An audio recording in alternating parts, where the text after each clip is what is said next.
good people. Good morning, good afternoon, good evening from wherever you're watching us from across the globe. Welcome to yet another episode on Sukibe YouTube Conversations, where we embrace authenticity one conversation at a time. And June is a special month for us at Claim Your Crown. We are featuring a men guest because this is a men's mental health awareness month. And what somebody asked me the other day about Claim Your Crown, does it feature men? And yes, don't men have crowns? They do, because every man is a king, and so even if you don't see the crown, everyone has an invisible crown on their heads. So what we do here is hold conversations that will help you to make sure your crown does not fall. If it is falling for any reason, straighten your shoulders and your head so that it doesn't fall. So my name is Susan Kibe Atsulu. I'm born again. I love Jesus. I'm a product of grace. And Susan is a founder of Claim Your Crown, which is a program that offers mentorship programs to help people find identity, walk in self-awareness, and embrace authenticity so that we live the life that we should live and be productive. Susan is also the author of Gracefully Broken, which is a story of my life. And now at least I can confidently say whatever was in the oven is also just about to come out to your spaces. My second edition. I am so grateful to God. And I'm so happy for all the support you have accorded us, even in the past engagements this month. Thank you. Thank you for every view, every subscription, every share. Thank you. The reason why we come here every day is so that we may make impact and also help you help somebody else. And so today I'm joined by my second male guest on this set. Yeah, I'm super excited. So I want to introduce him allow him to introduce himself. I will not introduce him. He's my friend. We have served together, walked this journey together. He'll tell us who he is, what he does, and then we can dive right into this conversation. Karibu sana. Okay, thank you so much, Susan. I'm grateful and for the opportunity. My name is Isaac Kamau. And I love God. I'm a Christian. I'm born again. And I'm a psychologist and an author of 2 books. One of the book is called The Deception Behind Suicide. And the second one is called The Marriage Puzzle. I believe I'm an author of like maybe 20 or more books, but you're still somewhere inside. So they still... I think you say they're in the oven? Yes. They're still there one by one. Yeah. And I'm a counseling psychologist. And for me, it's been a journey. To even become a psychologist is a calling. I didn't just when you're in high school, you're like, when I grow up, I want to be this. No, I was like, no, I want to be in the tech world, which I've been in. But at some point, Susan, I had an experience with depression itself. Wow. And I did not know what depression was. But the pain is and was very evident. Like I was feeling a lot of pain. And I can attribute that to losses, loss of businesses, I lost businesses when I was an adult, and amounting to millions of shillings. Yeah. And in the process, like I remember, certain bank auctioned my 2 cars, and the businesses were auctioned. And I was left so broke. Yeah, I was so broke until broke people called me chairman. Chairman does yeah, salute. Especially these guys from Nyeri, they call you chairman. Those are my people. Yeah. We say chairman. I was so broke. And, I don't know when you're broke, everything you can't buy becomes relevant. That's true. Like the smell of chapati. Or you see some cuckoos, some Ken chicken doing some somersaults. Then you're like, oh my God, are these people who are eating these? I can't afford them. It's like you get into a space of punishment where your work is just to maybe wish, and you can't get anything that you're wishing for. So I was at that space. And, no money. And now coming from a point where I was okay and then now I'm not okay, I sank into a space I did not understand. I remember one day I was in Nairobi, and as I was passing, I just stopped and glanced at some guys taking chicken in some of the hotels with a toothpick and some chips and chicken and a soda. I only had 50 bob for fare. And I was like, oh my God, these guys, when I grow up again. They're living I want- when I grow up again. yes, yeah. I want to be like these guys. And, even a dead chicken, that's the day I knew a dead chicken can talk to you. I had the chicken tell me, hey, man, get out of here. this Get not, out of here. get out of here. It was like it was a learned chicken, Sio zile za ushago. Group of schools. It's from the group of schools. I was like, what? Yeah, just go away. This is not even your size is not your class.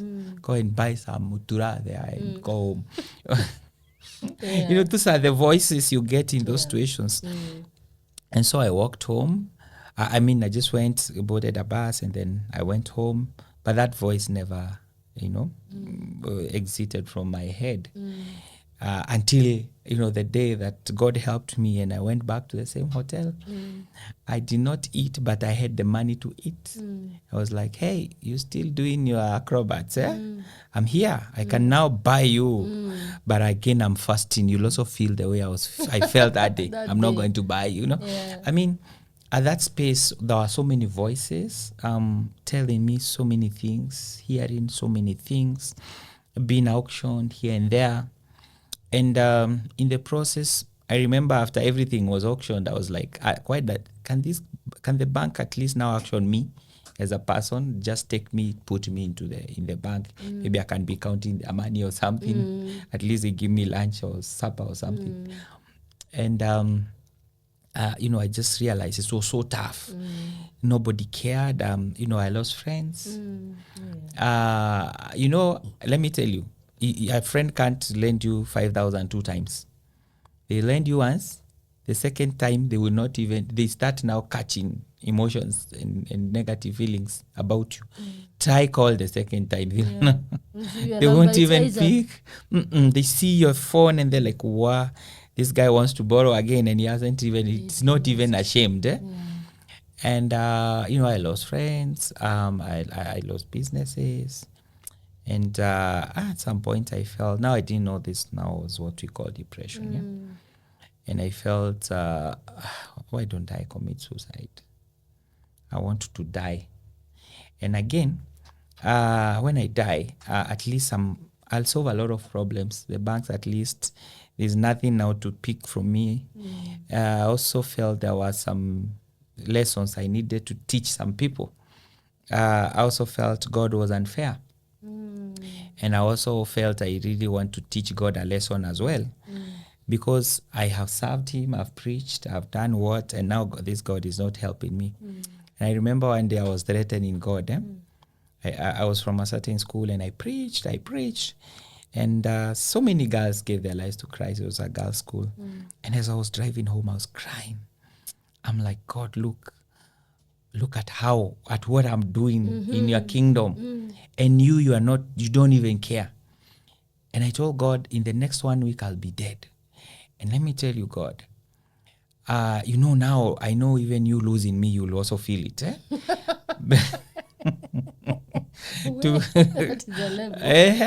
Because these are the guys who will be left, hata wajitumi kama mimi najituma, and now naona hatusaidiani.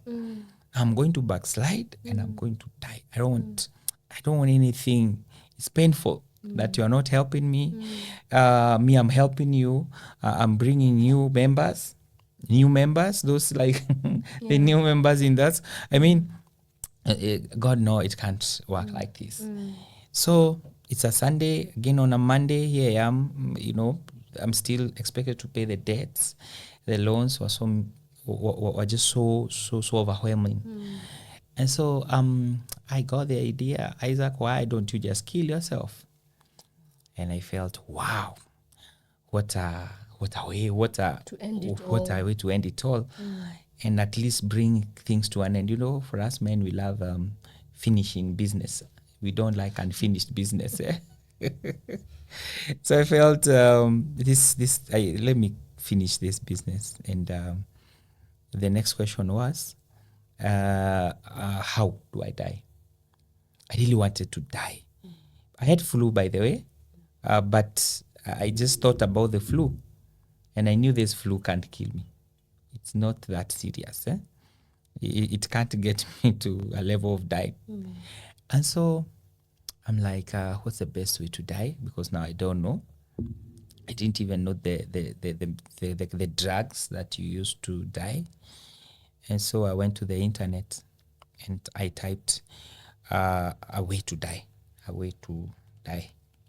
And, you know, the internet also did its own thing. It did what it does best. It gave me 1,000 options because I was rechanneled to a program called 1,000 Ways to Die. I was like, wow, kumbe it's not even one. There are more. Let me explore. I was so curious. And I saw how guys died, and I was like, wow, this one was lucky. That was too fast. You know? And I watched all of the episodes because I didn't have, I wasn't working. I had all the time to watch 1,000 Ways to Die. I think I watched it and again, so I like I had 2,000 ways. Like they were so enhanced in my brain that like I was so sure on how to do it. And again, I didn't want to try. We men, we don't like trying things. We like doing things. We carry our ego in the things that we do. And I chose a day, you know, I chose when to do it and how to do it. I'll of course not say how because I don't want to give people a Kenya. And so that like I even chose a day. Okay, of course for the day it was a Wednesday. It was supposed to be a Wednesday, and I could see the whole picture. Another thing I didn't say, I didn't want to like die is like when I'm so serious, that like smiling or something. I didn't really figure it out, but I had, it's still something that was pondering in my head, so that I don't scare people. So now, And they come to view the coffin, they shouldn't get scared. Yeah, they are now scared because of how I look, more than even the dying itself. So I was like, just before I did it, you see, I was still born again. I loved the Lord. I've loved the Lord for many days. That's when the Lord spoke to me, that whatever I was going through was for an assignment.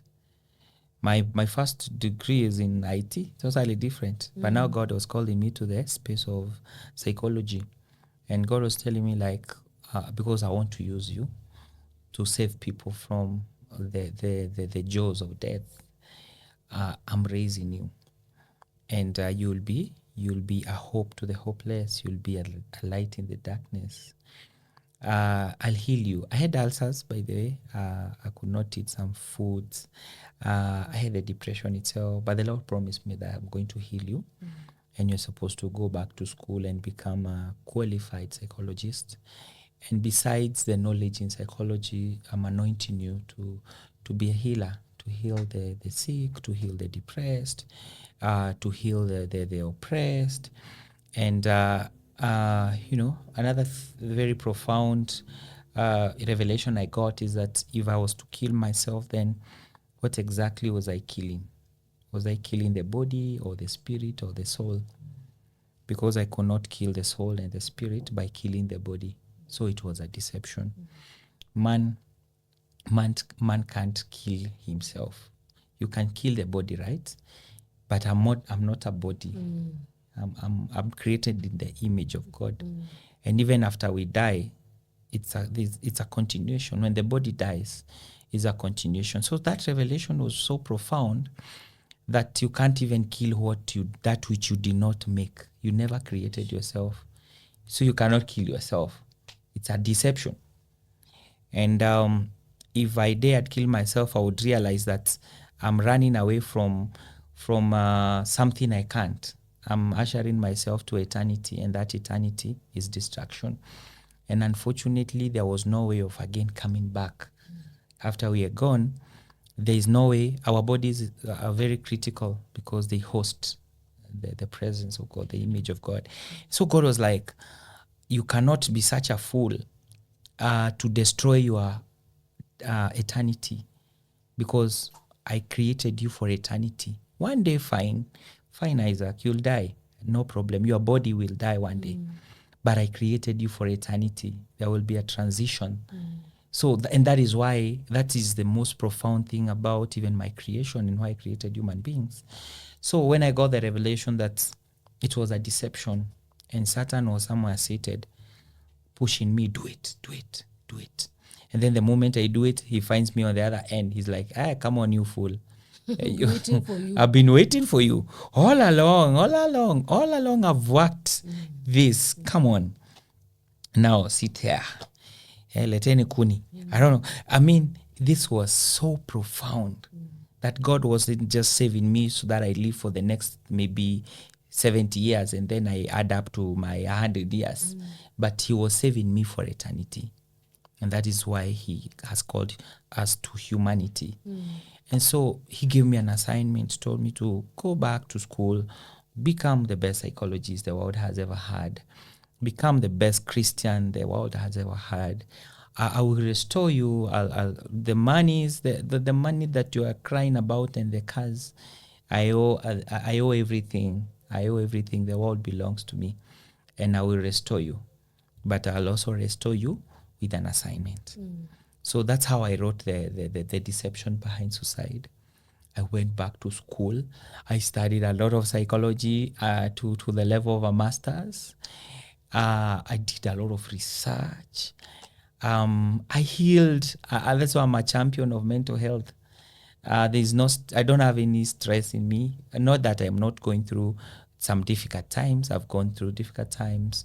I've lost a parent. I've lost businesses.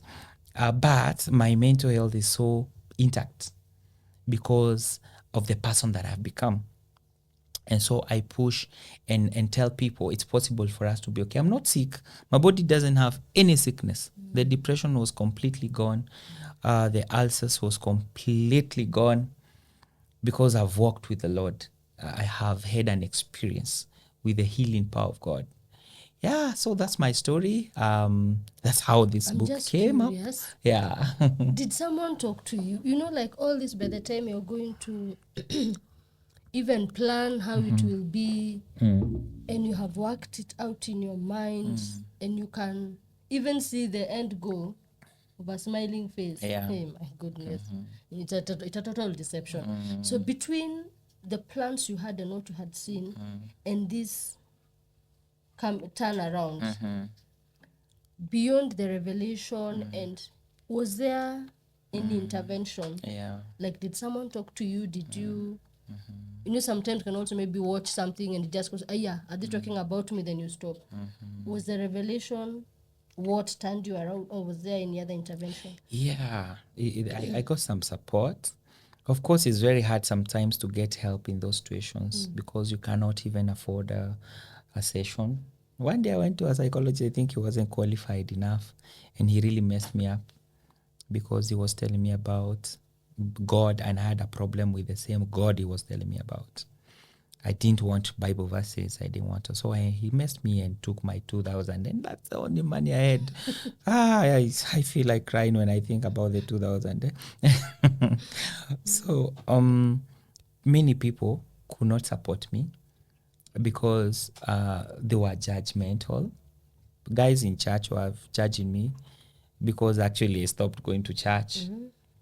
And they're like, probably Isaac backslid or something. Church guys can be very judgmental. But this friend of mine called Jasper, one of the chapters here is called the support systems, where I've said, don't walk alone. It is in chapter 6. One day when I was so overwhelmed, and I called my friend and I told him, can we talk? And I went to his workplace and we had a conversation like 5 hours. I remember that was a big turning point. He really supported me. And until today, I can't exactly remember what we talked about, but it was so critical for us to have, and we continued. That conversation didn't end there. I continued. We continued talking. He became my support system, and also later I also became his support system. It's not like him; he was like wanted to die or something, but we became a support system to each other. Luckily, he's also a psychologist, and he could understand the nitty gritties and the likes. He also happens to be a friend, so at least I was getting help without paying, because I didn't even have the money. Actually, now the money was a problem. So um, I was really supported by him because he understood. But for many people who I sought support, some ran away from me because some it involved maybe money. Hey, by then you're and then they're like, no, this guy is a nuisance. I remember there's a time I called a friend and I needed 1,000. I just wanted to buy food. This guy alinisomea. And I was like, oh my God, this guy when I die will come and contribute. And actually, remember this time when I wanted to die, I wanted to teach some of these guys a lesson. Yani, you still give them money. hey, come and give your money now. Now you see, I've died because you guys have not supported me. That bitterness, nah. Yeah. So the support wasn't like as I would have maybe expected, but this one support from my friend, he's called Jasper, was just so critical at that point in time. Yeah. We are living in times when mental health has become critical. And I love the fact that even the Christian space has embraced the topic of mental health. Nowadays, we will not be fast to say you need deliverance or you're possessed and all that. We will look for a way to walk with you as we pray, but also let you get professional help. But I know there's somebody who probably is in a space right now that they don't know how to navigate. Maybe there's no family to talk to. Their angel Jasper has not located them. So I want you to look into that camera and encourage somebody who could be in a space where they're feeling like it's the end. Yeah. Yeah. Okay. What I can say is that, one, there's a lot of hope in humanity, and hope is so tangible. It's like this book, yeah. But that time when after after going through adversities, losses, and breakdowns, we feel like it's the end. But that end is mostly the beginning.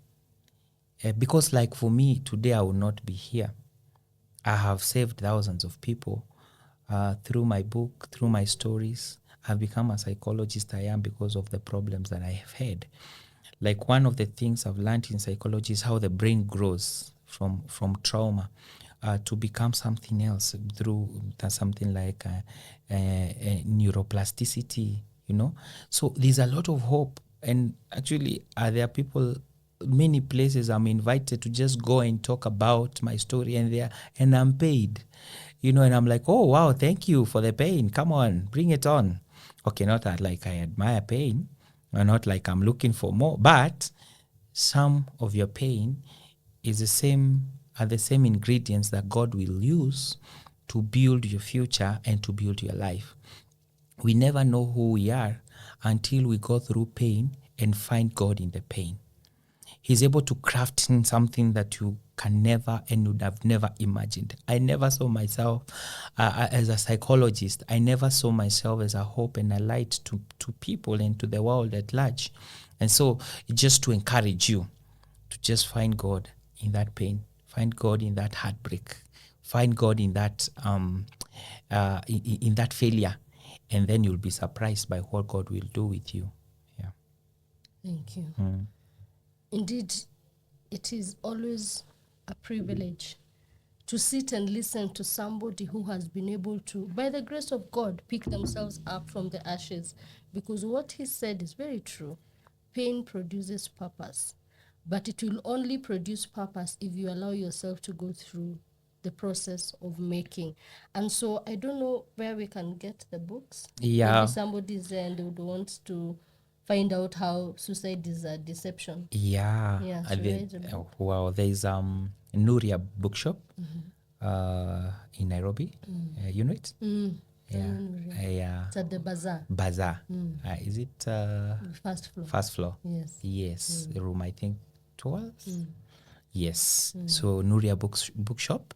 You even go to their website. You'll be able to find the book, inquire, call, and such. Okay. Yeah. So there's the deception of suicide, and there is this book which we will mention also in part 2, because we want to take a break. In part 2, he'll be talking about how he got to write this book, as we also address the men, because these men, we say that the kings are the leaders, they're the husbands in our homes, the brothers, the sons we are raising, and yet they are the state of depression that men find themselves in. They just need a voice that will give them hope. So do not touch that dial. Stay right here for part 2 of this conversation. God bless you. Bye-bye.